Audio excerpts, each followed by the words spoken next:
Belasan kios dan lapak milik pedagang pasar di Pasar Tanjung Raja, Kecamatan Tanjung Raja, Kabupaten Ogan Ilir, ludes terbakar. Api berkobar meluluh lantakan kios dan lapak tersebut terjadi pada Selasa dini hari. Tidak ada korban jiwa dalam peristiwa tersebut, namun kerugian ditaksir mencapai ratusan juta rupiah. Dari hasil penyelidikan sementara pihak kepolisian Polsek Tanjung Raja, api diduga kuat berasal dari hubungan arus pendek listrik. Informasi yang dihimpun, api langsung berkobar di salah satu kios pedagang yang berada di tengah pasar. Kuatnya hembusan angin membuat api menjalar ke kios dan lapak pedagang lainnya. Api dapat dijinakkan 2 jam kemudian setelah petugas pemadam kebakaran dibantu anggota TNI dan Polri serta warga berjibaku memadamkan api. Kepala Disperindak Ogan Ilir langsung meninjau lokasi kebakaran. Kapolsek menghimbau kepada para pedagang agar tidak memodifikasi lapak dagangannya. Lapangan beda, makanya kami secepatnya tadi pagi untuk meninjau ke lapangan. Ada berapa lapak Pak yang terbakar? Sekitar 29 lapak, 29 lapak yang sayur maupun ada yang batunya, yang lain-lain lah, ya ikan macam. Pak, setelah melakukan peninjauan ini, apakah ada rencana untuk dibangun kembali Pak? Itu kita ya jelas kita melarang dulu untuk dibangun, dibersihkan tahapan-tahapannya, nanti kita lapor Pak Bupati apakah ada kita desain tersendiri nantinya, yang lainnya yang buruk ini juga akan dibongkar nanti kan seperti itu. Kita tidak mungkin yang maunya sepotong roboh sepotong, kan kita programnya itu maunya Pasar Tanjung Raja ini bagus, harapan seperti itu.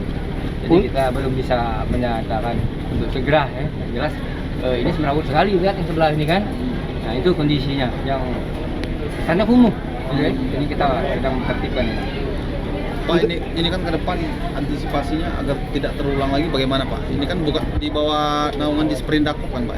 Ya, jadi kepala pasar memonitornya ya, menyangkut ya ini kedisiplinan masyarakat juga intinya. Kalau masyarakat disiplin mengenai sampahnya, mansangnya semrawut untuk dirapikan, ini yang perlu diantisipasi tiap hari oleh pedagang. Kalau petugas kita kan terbatas untuk memantau itu. Jadi inilah kerjasamanya semua pihak, termasuk dari toko dia Pak ya. Nah ini harapan kita ke depannya harus seperti itu Pak. Pak, ini untuk pedagang yang lapaknya terbakar sementara bagaimana Pak untuk mereka berjualan? Otomatis ini tidak bisa ditempatin dulu ya. Ya dia mencari yang tempat-tempat yang kosong ada sekitar ini untuk diisi ya.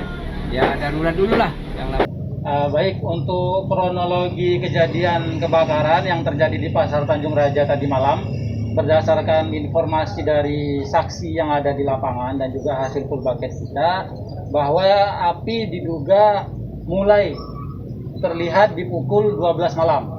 Itu perkiraan ya, lebih kurangnya sekitar jam 12 malam. Dan alhamdulillah berkat bantuan dari Damkar dan juga BPBD bersama dengan masyarakat dan juga anggota Polsek kita sama-sama bahu-membahu, api berhasil dipadamkan kurang lebih jam 2 pagi 02.00. Jadi kurang lebih kebakaran itu berselang 2 jam api berhasil dipadamkan.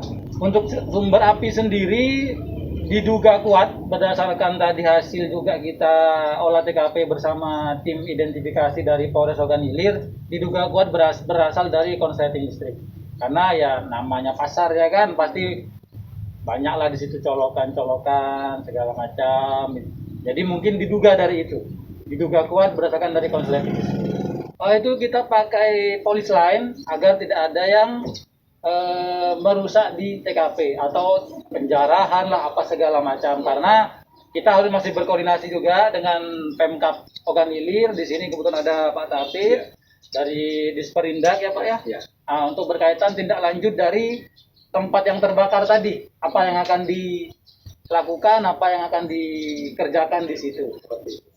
Nah betul, jadi untuk kedepannya agar tidak terulang lagi hal-hal yang seperti sekarang ini terjadi kebakaran, tadi kita juga sudah berkoordinasi dengan Bapak dari Disperindak Pak Tapi, bahwa untuk para pedagang kita himbau kalau misalnya pun nanti meninggalkan lokasi agar aliran-aliran listrik itu betul-betul mati atau betul-betul padam, dan juga jangan sampai ada colokan-colokan yang terlalu banyak karena itu yang bisa mengakibatkan arus pendek. Akhirnya bisa memicu terjadinya kebakaran yang sampai menyebar kemana-mana. Dan juga Kami juga menghimbau kepada para pedagang jangan merubah bentuk, jangan merubah fungsi dari tempat itu. Jadi agar mudah. Kenapa jalan itu lebar? Ya kalau ada yang seperti ini, dia mobil damkar segala macam cepat masuk. Kalau sudah dirubah, ada yang membangun sampai ke depan segala macam, akhirnya kesulitan. Ya akhirnya korban ataupun kerugiannya lebih banyak lagi. Karena pasti lebih lama padamnya api itu kan gitu. Kalau misalnya cepat datang, pasti lebih cepat padam, kerugian akan lebih sedikit lagi. Alhamdulillah untuk korban luka tidak ada, karena kebetulan waktu malam itu kosong. Kerugian hanya material saja dari masing-masing para pedagang. Nah, jadi untuk korban jiwa, luka ataupun lain-lainnya alhamdulillah tidak ada. Kerugian? Kalau kerugian ya diperkirakan di atas 500 jutaan lah.